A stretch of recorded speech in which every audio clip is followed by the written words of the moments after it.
At 3:17 in the morning, the phone rang in the presidential office of Ouagadougou, slicing through the silence like a cold, sharp blade. A voice came through, clipped and merciless, giving orders as if the world were its property. Captain Traoré, you have exactly 48 hours.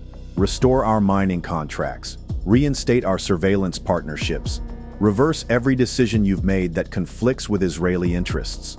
Leave, or we will remove you. That was how the ultimatum began. Not with tanks, not with armies, not with ballots, but with a call. Diplomatic coercion dressed as negotiation, old arrogance in a modern suit. Yet, in that moment, President Ibrahim Traoré, a former Sahel fighter now at the helm of a landlocked nation, heard the threat and answered with unflinching resolve. I do not negotiate with extortionists. I do not bow to bullies. I do not abandon my people because a foreign power demands it. The line went dead, but the danger had not passed. 30 minutes later, it rang again. The same voice, sharper, clearer. You have 48 hours to leave your post and hand over power to someone more cooperative. Agree, or you will be removed.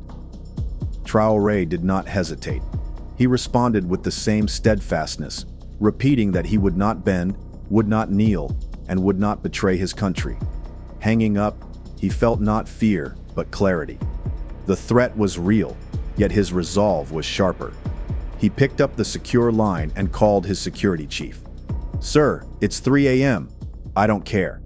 I've just been ordered to abandon my post or surrender my country, Traoré interrupted, assembling the council within the hour. The ministers of defense, intelligence, and foreign affairs sat around the table, fully aware that this night would define the nation's future. Traoré placed a recorder on the table and played the calls, the veiled threats, the explicit consequences. Silence enveloped the room. The Minister of Defense broke it first. This is not a dispute over contracts. This is an attempt at regime change. This is how powers operate before intervention. The head of intelligence added grimly that weeks of unusual surveillance, cyber probes, and suspicious fund transfers had indicated preparation for destabilization. The foreign advisor laid out the stark choice: resign and hand over power to someone acceptable, or prepare for war. Not a traditional war, but an economic, digital, psychological, and diplomatic one. Traoré stood and moved toward the map of his nation. 22 million people, no nuclear weapons, no powerful army, only the iron resolve not to yield. Sometimes refusing is enough, he declared, returning to his seat. We will show what happens when they threaten the wrong African leader. He began drafting his defense, not with weapons, but with alliances. Calls went out across the globe. Caracas to President Maduro, informing him of refusal. Tehran, requesting consultation with Supreme Leader Commune A. Moscow to President Putin, signaling a regime change attempt. Beijing to President Xi, seeking economic support. His cabinet watched silently as the president orchestrated a network of political asylum, cyber defense, military assistance, and emerging economic alliances. But the most crucial element remained: his people. Without their willingness to resist, no leader can withstand an ultimatum. By dawn on the second day, the threat had leaked, not through government channels, but via the very media of the aggressors. Israeli attempts at pressure had gone public, sparking outrage. Radio stations across the country broadcasted the ultimatum: restore mining contracts and surveillance partnerships, or face removal. Instead of fear, citizens responded with fury. Crowds gathered outside the presidential palace, signs declaring, "Traoré stays. Our minerals are not Israeli property. No more foreign espionage. 48 hours? Try 48 years. We are Burkina Faso." At the 30th hour, the phone rang again. Traoré calmly answered Netanyahu, stating plainly, "I will not resign. I will not surrender. You underestimate my people, and they are not yours to command." By the 36th hour, the real assault began. The banking system faltered. Electricity became unstable, communications were disrupted, and disinformation flooded social media. Fake videos, fabricated bank documents, fleeing ministers. But Burkina Faso's defenses held. Backup networks maintained banking, distributed generators restored power, encrypted communications continued, and every piece of disinformation was neutralized in real time. The attack was not just on a president, it was on the very idea of African independence. Yet by the 40th hour, something remarkable happened. Messages of solidarity poured in from across Africa. Mali, Niger, Ghana, Chad, leaders and parliaments promised coordinated responses, sanctions, and mutual defense. By the 45th hour, the final call came. Not a threat, but a negotiation. Traoré replied, "You made two mistakes. You threatened an elected leader, and you underestimated African democracy. What do you want?" "Nothing," they admitted, "but recognition of sovereignty." When the 48-hour deadline expired, Traoré stepped onto the balcony of the presidential palace. No notes, no teleprompter, just him, his voice, and hundreds of thousands of citizens. 48 hours ago, a foreign leader ordered me to surrender. He thought he could remove an African president with a phone call. Tonight I am still here. Burkina Faso still belongs to its people. The crowd roared, yet he raised his hand to make them listen. They told us we had two choices: submit or be removed. We chose resistance, not only to Israeli pressure, but to any foreign power dictating our leaders, our resources, or our destiny. This act set a precedent, inspiring neighboring nations to review contracts signed under foreign pressure. Within a month, the African Union passed a resolution condemning ultimatums against democratically elected governments, and 6 months later, the Ouagadougou Protocol established continental solidarity against attempts at regime change. Burkina Faso, a modest nation, had become the moral compass of Africa. The repercussions were profound: new international alliances, South-South collaboration, and a renewed sense of dignity at home. Citizens felt part of a collective victory. Music, cinema, literature, and education all reflected the 48-hour resistance. Children learned sovereignty. Youths dreamed not of fleeing, but of building and resisting. Africa began to ascend, no longer waiting for permission, no longer seeking approval, rising on its own terms. Traoré was not merely a man in the headlines. He was a turning point, a living reminder that threats are only powerful if you accept them, but dignity is defended unconditionally. 3 years later, Traoré spoke at the United Nations General Assembly, not just as Burkina Faso's president, but as head of the African Committee for Sovereignty and Self-Determination.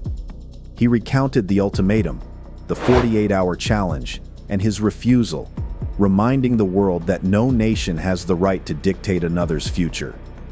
Standing firm without hatred, he affirmed, "We are not anti-Israel. We are pro-dignity, pro-sovereignty, pro-democracy, and profoundly anti-ultimatum." The assembly rose in support, recognizing a new era of African agency.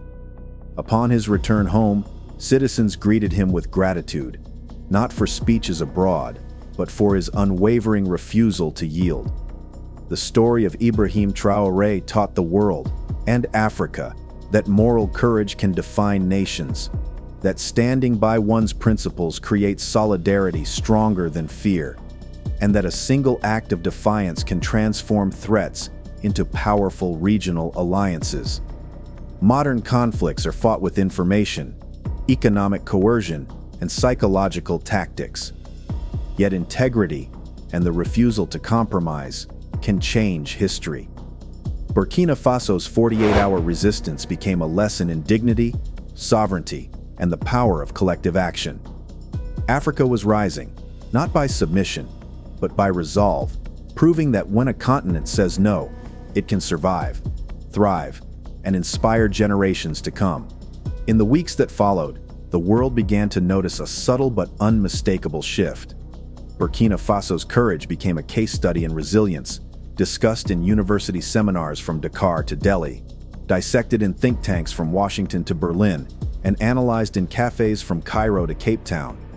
Diplomats who once assumed that African leaders could be pressured into compliance now approach negotiations with caution, aware that a firm no longer signaled weakness, but strength. Traoré's stance had rewritten the rules.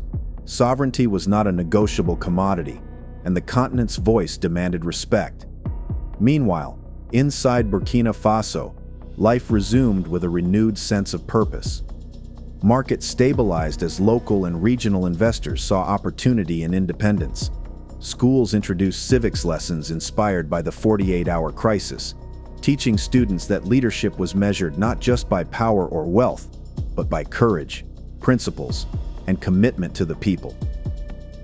Civil society organizations flourished, emboldened to hold governments accountable while also offering solutions, demonstrating that the heartbeat of a nation lies not only in its institutions, but in the awareness, engagement, and resolve of its citizens. As Africa watched, a quiet revolution began to stir across the continent. In Lagos, Kigali, Accra, and Johannesburg, young leaders no longer waited for permission or validation from distant capitals. They experimented, innovated, and collaborated across borders, launching startups, shaping policies, and taking initiatives that reflected their own vision, not someone else's agenda. Traoré's defiant 48-hour act had sparked a realization. Independence was not a speech to be delivered, but action to be lived. And Africa, for the first time in decades, felt the courage to act on its own terms. Every corner of the continent seemed to echo that lesson. Schools rewrote their curriculums to foster critical thinking and leadership. City halls hosted debates that once seemed impossible. Marketplaces, once dominated by necessity, became incubators of ideas. Across every province and village, people whispered the same truth Traoré had demonstrated. Boldness is contagious, and when courage is exercised with clarity and purpose, it changes the course of history. Business and governance alike transformed in subtle but seismic ways. Trade agreements were approached with assertiveness rather than acquiescence. Investment flowed to local innovators tackling homegrown challenges. Regional collaboration became more than rhetoric. It became a strategic advantage. The continent's energy, its creativity, its resourcefulness, began to shine in ways the outside world could no longer ignore. Traoré's audacity had ignited a movement. It was no longer just about politics. It was about reclaiming the narrative. The 48-hour ultimatum became legend. It was dissected in conferences, debated in classrooms, and studied by leaders across Africa. Not for the drama of the act itself, but for what it symbolized. That a single decisive move, when rooted in principle, could resonate far beyond its immediate context.